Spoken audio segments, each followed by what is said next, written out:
வணக்கம். நான் ஸ்ரீரங்கம் ரவி உங்களோட பேசிகிட்ருக்கேன். கிட்டத்தட்ட டிசம்பர் மாதத்துலேருந்து நான் சொல்லிட்டு வரேன். ஒரு ஜென்ரல் டாபிக் பேசும்போது கடந்த 3 வீடியோஸில் நான் இது பேசியிருக்கேன். தயவு செஞ்சு பாருங்கள். அதில் குறிப்பாக ரொம்ப மோசமான மாதம் நான் குறிப்பிடுறது ஏப்ரல் 1ஆம் தேதியிலேருந்து 21ஆம் தேதி மே மாதம் வரைக்கும். அதான் ஏப்ரல் மே மோசமான மாதம். அது குறிப்பாக சொல்லப்போனால் இந்த வார் அதனால ரொம்ப மோசமாக இருக்கும்னு நான் அதுக்கு ஒவ்வொன்றுலையும் சொல்லிட்டு வரேன். இப்போ கடைசியாக பேசுகிறேன், பிப்ரவரி மாதம் நான் பேசுகிறேன் அந்த வீடியோவில் கூட 21ஆம் தேதி முதல் ரொம்ப கஷ்டமான ஒரு காலம் அப்படின்றேன். கிட்டத்தட்ட அது போல தான் இப்போ டெவலப் ஆகிட்டு வருது. இப்போது உலகம் முழுக்க பார்த்திங்கன்னா நம்ம என்ன நினைக்கிறோம், ரஷ்யா யுக்ரைன் வார் அங்கே நடக்குது, அங்கே கஷ்டம். ஆனால் இங்கே நடக்கிற வார் முதல்ல எல்லாம் என்ன நினச்சாங்க, ஈரானுக்கும் இஸ்ரேலுக்கும் அமெரிக்காவுக்கும் நடக்கிற மும்முனை யுத்தம் நடந்துட்டுருக்கு, அவ்வளோதான். ஆனால் அந்த மும்முனை யுத்தம் என்ன பண்ணிட்டு, பெட்ரோலியம் சப்ளை ஸ்டாப்டு. பெட்ரோலியம் தான் உயிர் நாடி.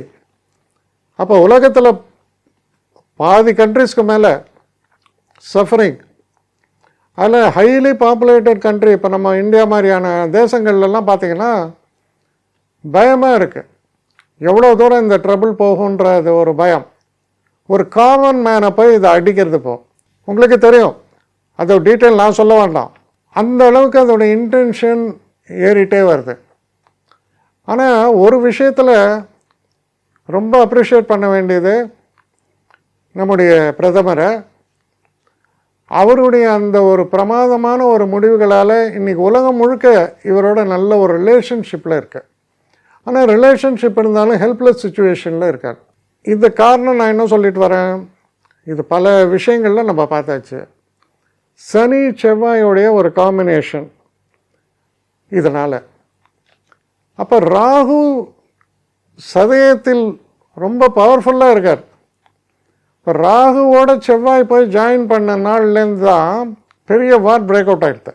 ஒரு விஷயம் நம்ம பார்த்தோம்னா, ராகுவை பற்றி சொல்லும்போது பெரும்பாலும் இந்த முஸ்லீம் நேஷன்ஸ், அது அரபிக் நேஷன்ஸ், இது எல்லாமே ராகுவுடைய கண்ட்ரோலில் வரும் அப்படின்னு சொல்லப்படுறது. பெரும்பாலும் பாருங்கள், நீங்கள் ராகு தசை, ராகு பிரமாதமாக இருக்கவங்கெல்லாம் பார்த்தீங்கன்னா, எங்கே வேலை செய்கிற, துபாயில் வேலை செய்கிறேன், மஸ்கட்டில் வேலை செய்கிறேன், கட்டாரில் இருக்கேன், இப்படி தான் சொல்லுவான். அது என்ன காம்பினேஷன் தெரியாது, ஆனால் பெரும்பாலும் அப்படி நிகழ்கிறது. இப்போது ராகு செவ்வாய் காம்பினேஷன் இது நடக்கிற இதே நேரத்தில் இந்த மார்ச் 15ஆம் தேதியிலேருந்து சூரியன் சனி, ஏன்னா ராகு கொடுக்கறது சனியினுடைய பலன். அப்போ சனியை பார்க்கணும். அப்போ சனி சூரியனோடு சேரும்போது கொஞ்சம் இன்டிஃபரண்ட் சுச்சுவேஷன். அதுக்கப்புறம் என்ன ஆகுது, ஏப்ரல் 1ஆம் தேதி செவ்வாய் சனியுடன் சேரும், அது அனர்த்தம். அப்போ இவர் சொல்கிற மாதிரி, ட்ரம்ப் சொல்கிற மாதிரி இந்த வாரெல்லாம் முடிஞ்சு போயிடும், அதெல்லாம் ஒன்றும் கவலைப்படாதீங்க. யாருக்கு சொல்கிறாரு, அவருக்கு பிரச்சனை இல்லை, அவருக்கு சௌக்கியமாக ஒயிட் ஹவுஸில் எல்லாம் நடக்கும். தினம் இருக்க இப்போ போகக்கூடிய ஒரு காமன் மேன்.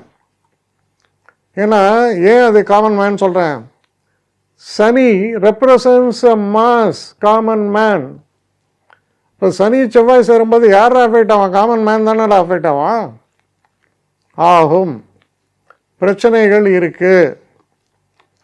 அப்போ பிரச்சனைகள் இருக்குன்னா ஓரளவுக்கு பிளான் பண்ணிக்கலாம். முடிஞ்ச வரைக்கும் அது எப்படி தாங்குவது, சமாளிப்பதுன்னு தான் பார்க்க முடியுமே தவிர பிரச்சனை தீர்றது நம்ம கையில் இல்லை. அது என்ன பெரியவாள்லாம் இருக்காங்க அதுக்கு. ஆனால் எப்படி பார்த்தாலும் ஏப்ரல் மாதம் என்பது ஒரு பிரச்சனைக்குரிய மாதமாக இருப்பதற்கான வாய்ப்புகள் தான் ரொம்ப அதிகமாக இருக்குது. மே மாதம் இறுதி வரை தொடர்வதற்கான வாய்ப்புகளும் உண்டு. மொத்தத்தில் பார்க்கும்போது ரொம்ப ஒரு டஃப் பீரியட் இஸ் அஹெட். அதனுடைய தொடக்கம் ஆரம்பிச்சாச்சு.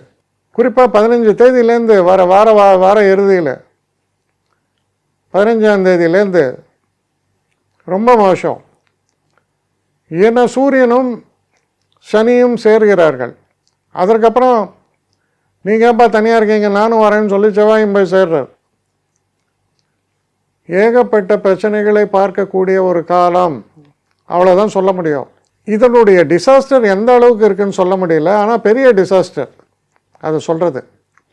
நான் ஏற்கனவே என்னுடைய இதில் சொன்னேன், நீர் சம்மந்தப்பட்ட ஆபத்துகள்னு. ஆனால் அது என்ன மாதிரின்னு தெரியாது. இப்போ தான் தெரியறது அந்த வாட்டர் பேசேஜ் தான் ஏன் பிரச்சனைன்னு.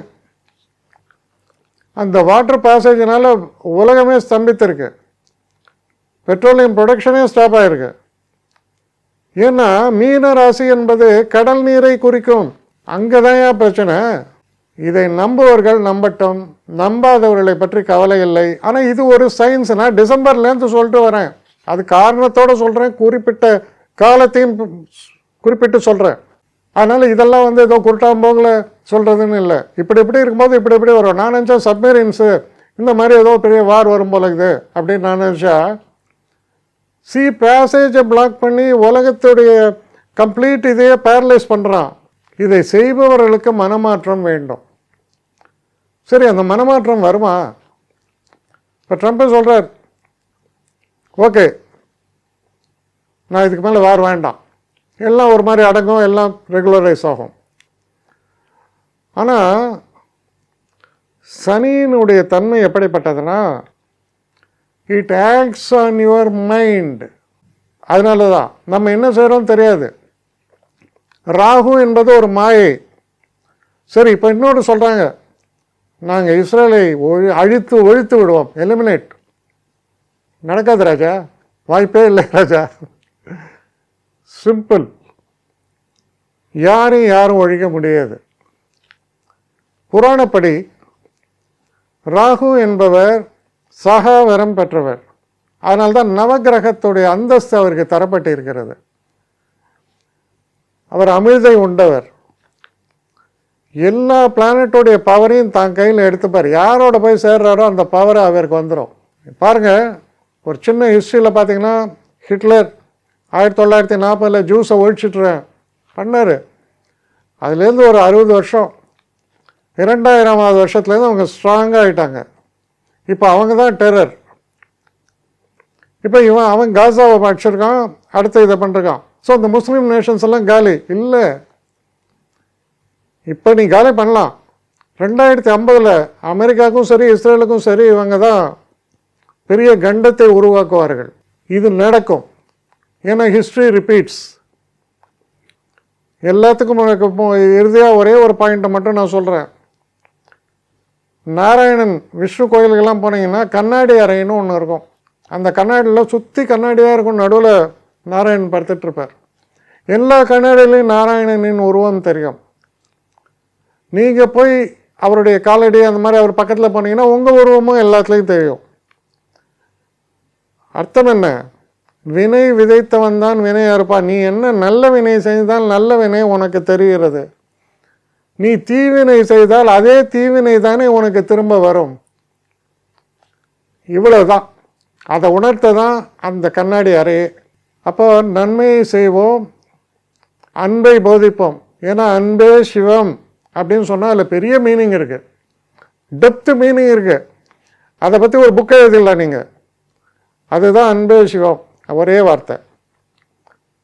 இதை தயவு செய்து இந்த உலகம் உணர வேண்டும் என்ற ஒரு நல்ல எண்ணத்தோடு இந்த சொல்கிறேன். எல்லாருக்கும் நன்மைகள் ஏற்படட்டும். என்னை காண்டாக்ட் பண்ணணுன்னு நினைக்கிறவங்க srirangam.ravi1@gmail.com ஒரு முகவரிக்கு உங்களுடைய இதை அனுப்புங்க. கட்டணம் உண்டு, அதோடைய விவரங்களை நான் உங்களுக்கு அனுப்புகிறேன். ஆனால் நான் இன்றைக்கி மேல் அம்சம் இன்னும் பதில் வரலையே அப்படின்னு வருத்தப்படாதீங்க. ஏன்னா எனக்கு கொஞ்சம் பெண்டிங்கில் இருக்குது. ஒரு நாளைக்கு எவ்வளோ பேரை நான் பார்க்க முடியும்? 3 பேர் 4 பேர் மேலே என்னாலையும் பார்க்க முடியாது. ஆனால் நிறைய பேர் ஆசைப்பட்றாங்க. ஆனால் கண்டிப்பாக நான் எல்லாருக்கும் ரிப்ளை பண்ணுவேன். சில நேரங்களில் 3 to 4 வீக்ஸ் ஆகும் என்னுடைய ரிப்ளை வரத்துக்கு. ஆனால் வரும். ஏன்னா நான் எல்லோரும் ஒரே நேரத்தில் ஒரு நாளைக்கு 10 பேர் பார்க்கணுன்னா முடியாது. ஸோ அதை கன்சிடர் பண்ணுங்கள். நான் நிச்சயமாக ரெஸ்பாண்ட் பண்ணுவேன். இதில் இந்த கல்யாண பொருத்தங்கள் போன்ற விஷயங்களை ஓரளவுக்கு அவசரமாக பார்க்கணுன்னு நினச்சா அதுக்கு ஓரளவுக்கு ப்ரையாரிட்டியும் தரேன். அதனால் கொஞ்சம் பொறுமை காக்க வேண்டும். கொஞ்சம் டிலே ஆகிறதுக்காக என்னை மன்னிக்கணும். ஆனால் ஐ மீன் ஹெல்ப்லெஸ் சுச்சுவேஷன். அதனால தான் நிச்சயமாக ஐ வில் ரிப்ளை யூ.